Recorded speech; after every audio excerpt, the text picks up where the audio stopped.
सोने का ससुराल। इंदु के पति की अच्छी खासी कमाई है।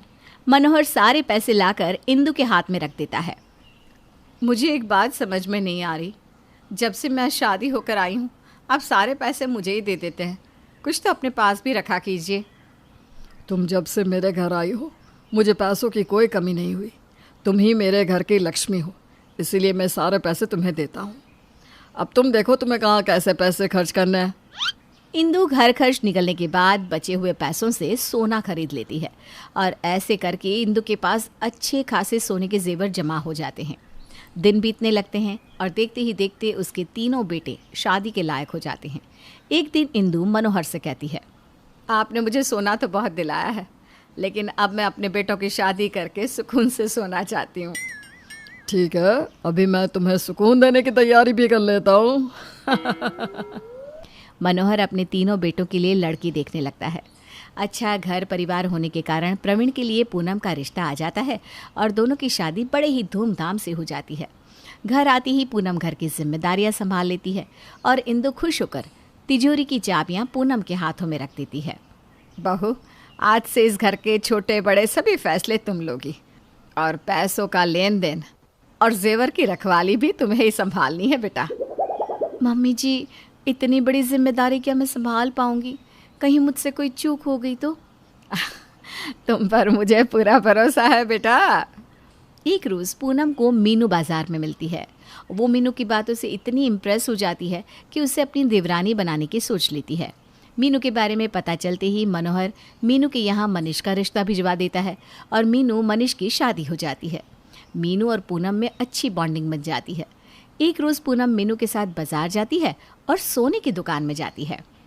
भाभी, पहले से ही मम्मी जी के पास बहुत सारे जेवर हैं और हमें भी शादी में भर भर के सोने के जेवर चढ़ाए हैं मम्मी जी ने, तो अब आप यहाँ क्या लेने आई हो? हंसते हुए पूनम कहती है, अरे पगली, तू इतने टेंशन में क्यों आ गई? मैं जेवर नहीं, सोने के बिस्कुट ले रही हूँ। मैंने घर खर्च में से पैसे जो भी बचाए ना, उससे। ये सब मैंने मम्मी जी से ही सीखा है। कभी ना कभी ये हमारे काम ही आएंगे। ये सही है भाभी। पूनम सोने के बिस्कुट बनवाकर घर चली आती है। सब कुछ अच्छा और बढ़िया चल रहा था। एक रोज़ मोहित डॉली से शादी करके उसे अपने साथ घर ले आता है। इस तरह की किसी लड़की को अपने घर पर देखकर इंदु गुस्से में लाल हो जाती है। अभी क्या अभी इस लड़की को मेरे घर से ले जा, ये मेरे घर को तोड़ कर रख देगी। माँ, मैं डॉली से बहुत प्यार करता हूँ। हमें आशीर्वाद देकर डॉली को अपना लो माँ। डॉली भी दोनों भाभी की तरह इसी घर को बांधे रखेगी। मम्मी जी, मान भी जाइए ना, कितनी प्यारी और भोली दिख रही है। मोहित ने कुछ देखकर ही शादी करी होगी। तुम लोगों के कहने पर मैं इसे आने दे रही हूँ, लेकिन मुझे इस पर एक पैसे का भरोसा नहीं है। इंदु मोहित और डॉली को आशीर्वाद देती है और डॉली आखिर में घर में आ ही जाती है। मन ही मन डॉली कहती है, इस घर में तो आ गई मैं। अब किसी तरह से सोने से भरी ये तिजोरी मेरे हाथ लग जाए, फिर जाए ये मोहित भाड़ में। इस बेचारे को तो पता भी नहीं है कि उसने किस नागिन को घर में जगह दी है। अब मेरे जहर से इस घर को कोई नहीं बचा सकता। अगले दिन डॉली मौका देखकर मीनू से कहती है, भाभी, आपको आए हुए तो काफ़ी दिन हो गए हैं, लेकिन फिर भी आपकी इस घर में कोई पहचान नहीं है। सभी की ज़ुबान पर पूनम ही पूनम रहता है। मैंने और मोहित ने अपनी मर्जी से शादी की है, लेकिन आप तो इन लोगों की पसंद हो ना। फिर भी आपको तिजोरी छूने तक तो दूर, उस कमरे में भी जाने नहीं मिलता। कहीं ऐसा ना हो कि आप देखती रह जाए और पूनम भाभी सब चट कर जाए। नहीं, ऐसा कुछ भी नहीं है। भाभी भी मुझे अपने बराबर मान देती है। वो कभी भी कुछ भी लाती है तो पहले मेरे लिए लाती है, और भाभी हमेशा मेरे साथ ही सोना लेने जाती है। अभी आपको ऐसा लग रहा है, लेकिन एक दिन आप बहुत पछताएंगी। मेरी बातों को याद करेंगी तब। अगले दिन इंदु को शादी में जाना होता है। वो पूनम से कहती है, बहू, मुझे कुछ जेवर निकाल कर दे, मुझे आज शादी में जाना है। लाओ भाभी, मुझे चाबी दो, मैं मम्मी की जेवर निकाल देती हूँ। नहीं मीनू, तुम रहने दो, मैं दे रही हूँ। उस कमरे में मैं ही जा सकती हूँ। क्यों?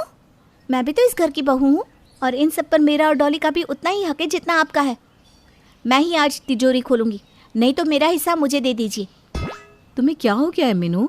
तुम इस तरह से बातें क्यों कर रही हो? आप अकेले ही सारा सोना निकल जाएगी और हम दोनों मुंह देखते रह जाएंगे। क्यों, मैं सही कह रही हूँ ना डॉली? हाँ, हाँ, बिल्कुल सही बात है। एक के हाथ में सब कुछ और बाकी के पास कुछ नहीं।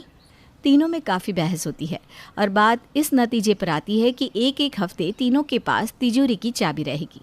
इस हफ्ते के लिए मीनू चाबी लेती है और डॉली कहती है, आपने तो आज हिलाकर रख दिया भाभी, नैले पर दहला। पूनम भाभी की तो बोलती ही बंद हो गई। आज से हम दोनों एक टीम। मैं ना ये चाबी अपने बेड के नीचे रखूंगी, पूनम भाभी को पता ही नहीं चलेगा। उधर डॉली के मन में लड्डू फूट रहे थे और इधर पूनम के आंसू नहीं रुक रहे थे। मैंने इन दोनों को अपनी बहन माना और मुझे ये सिला मिला। अब मैं भी इन दोनों की तरफ बस अपने बारे में ही सोचूंगी। मैं कम हिस्सा क्यों लूँ, मैं भी बराबर का सुना लूँगी। उधर डॉली मौका पाकर चाबियाँ निकाल लेती है। आखिरकार खजाने की चाबी हाथ लगी गई। जिसके लिए मैंने ये सब कुछ किया। चोरी करूंगी मैं और नाम आएगा मीनू भाभी का। डॉली मौका पाकर मीनू के कमरे में से चाबी चुरा लेती है और रात को जब सब सो रहे होते हैं, डॉली चुपचाप उस कमरे में जाती है जहाँ तिजोरी रखी थी। डॉली तिजोरी खोलती है और सोने की चमक से कमरे में रोशनी हो जाती है। डॉली की आंखें बड़ी बड़ी हो जाती है। इतना सोना तो मैंने आज तक अपनी ज़िंदगी में नहीं देखा। सब लेकर चंपत हो जाती हूँ, फिर लड़ती रहे दोनों मीनू और पूनम, मेरा हिस्सा मेरा हिस्सा। किसी को भनक लगे उससे पहले बैग में सब भर और निकल डॉली यहाँ से। डॉली यहाँ सोना अपने बैग में भर रही थी। उधर इंदु, जो सब छिप कर देख रही थी, डॉली का वीडियो बना लेती है।